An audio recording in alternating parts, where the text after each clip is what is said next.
Hello there, everyone. Thanks again for tuning in to Sin's Workshop. Hope you are all having a wonderful day. So, today we are going to be talking about A Dreadful Splendor. This is a historical fiction, gothic mystery / gothic romance. And I know what you're all thinking, Cynthia, you don't read romances.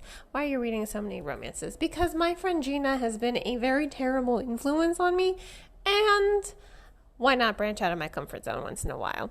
In any case, the story follows Genevieve. She is a fake spiritualist. She has, she's down on her luck. She's been arrested for numerous times. She is being,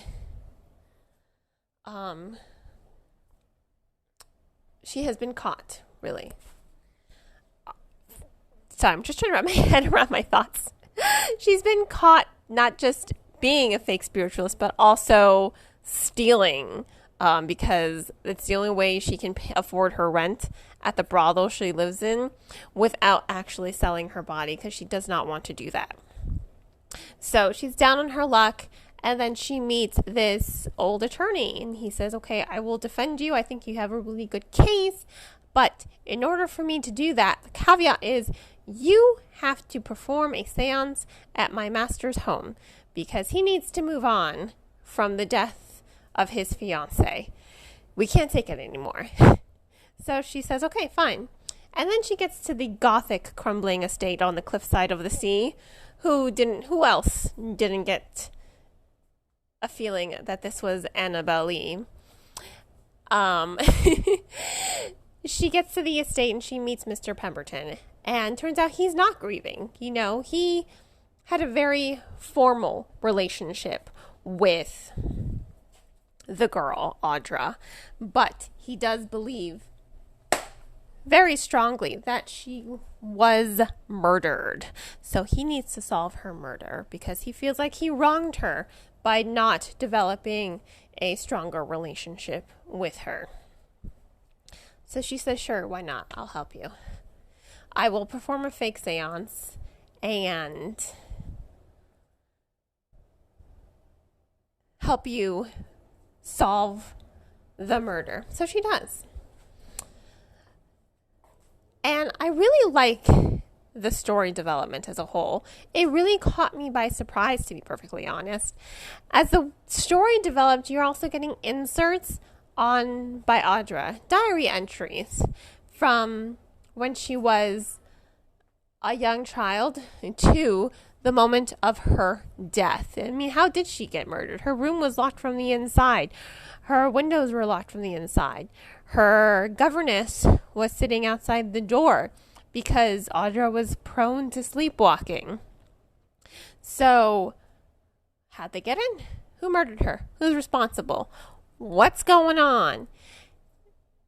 Myers did a really good job building up that gothic atmosphere. Once again, it really did give me Edgar Allan Poe vibes, and I found myself thinking a lot of Annabelle Lee, just the way it was written as well, and the way the romance was built up as well. It really was an engaging story from beginning to end, and the plot twist at the end caught me completely by surprise.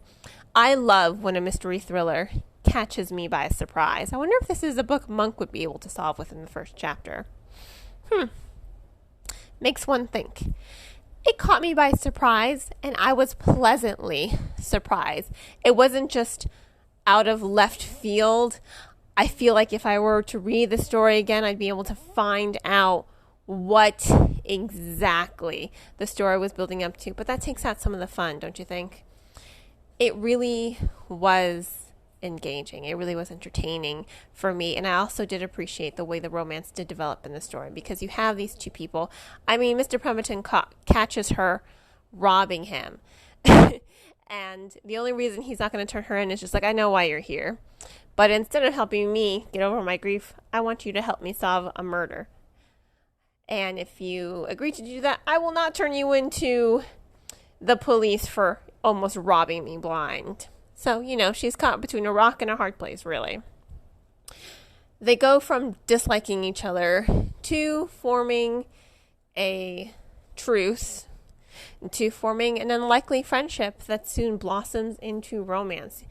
the progression of it, the development of it, they have bonding moments that strike true to their hearts because they are both haunted in separate ways by their mothers. He is haunted by the grief of losing his mother, and she is haunted by the guilt of losing her mother because she hates how their relationship was at the end. She hated that last interaction. She blames herself heavily for the demise of her mother. So they're both haunted in different ways, but that's a true bonding moment for them because it's very emotional, and it does allow the characters to grow and develop as well as developing their relationship. And I did like that. I like that the author devoted a lot of time, not just to developing their romance, but to developing their characters, because Genevieve is different from how she started. And Mr. Pemberton, he is different from when he started. So together they grew. And I think that really lends to building up a strong story. So I do have to give this book 4 out of 5 stars. If you like gothic romance, if you like gothic lit, if you like mystery thrillers or historical fiction, I think this is definitely going to be the book for you. So once again, 4 out of 5 stars. If you want to purchase the book, I will include links in the description on where to purchase. And on that note, I hope you all will continue to support me by liking this podcast, subscribing to it, and sharing it with all your book-loving friends. You can also become a supporter on Buy Me Coffee, Ko-fi, Patreon, by purchasing one of my handmade candles, or by following any of my social media platforms. Links will be in the description. I hope you all have a wonderful rest of your day, and as always, happy reading.